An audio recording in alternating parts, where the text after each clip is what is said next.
So we're going to talk today a little bit about do-it-yourself gong targets, and there's a lot of ways of making them. You can go down and have a sheet metal company cut some circles for you, or squares, or whatever you want, and from there you can do whatever you want. But I come up with a different way, and it's dirt cheap. The whole thing doesn't cost much of anything. And here is the secret: a frying pan. Pretty simple, isn't it? Now, what you can do is go to these second-hand stores like Goodwill or Deseret or Salvation Army, all these different places. You can pick up frying pans for $1, anywhere from $1 to $2 a piece, and some of them that are a little bit larger may cost you $3. But it's dirt cheap, and all you need is a drill, a screwdriver, and a can of paint. Now, you have to be careful when you're selecting your frying pans, because you need to find ones that have, I don't know if you can see that or not, in the back there they have a screw that you have to take out, which will remove the handle. Okay? So once you've done that, and you need, like I say, you need a drill to drill a couple of holes in the frying pan after you remove the handle, a screwdriver, and a can of white flat spray paint. Okay. Here's a couple that I've done already. There are two ways of doing them, or however. You can do them just like that, with just paint them and do however you want.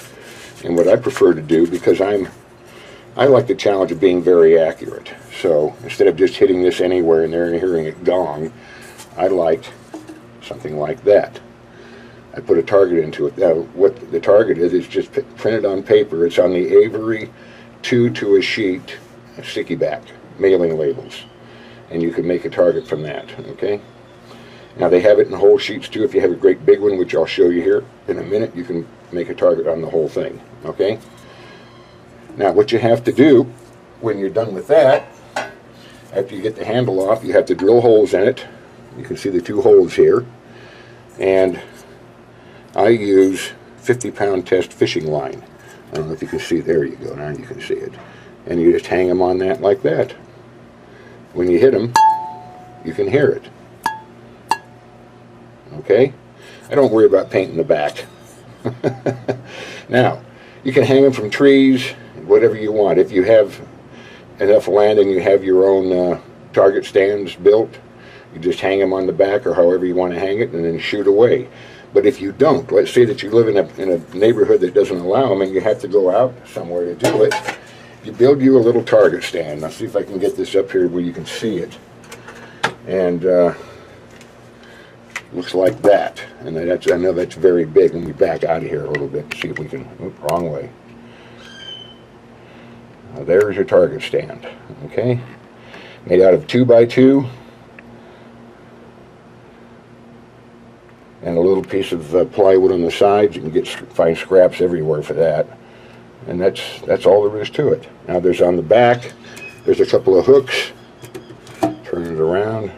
You can see the two hooks here, one here, one here. They're a little bit come out and then go up. And all you have to do is take your target on the fish line, and there you go. There's your gong target. This one's a little bit wobbly, but when you put it on ground that's not level, it doesn't really make any difference. Okay? And that's really all there is to it. Now, if you remember in another video that I did, I also made a suggestion, on using something like this that you can also hang, just like that, and you can shoot at those, and those will also know when you hit, because they're going to go like that. These are just self-healing targets. Okay? And then try to shoot them when they're moving. That makes it even more of a challenge. These are a little bit long to go on here because they're they go way down because I put long strings on these, but those can also be done. Okay. All right. Well, that pretty well does it for this one. It's just another suggestion on how you can make different things for next to no money. The cost of the little stand that I made here was about $2, maybe $3. The wood was scrap.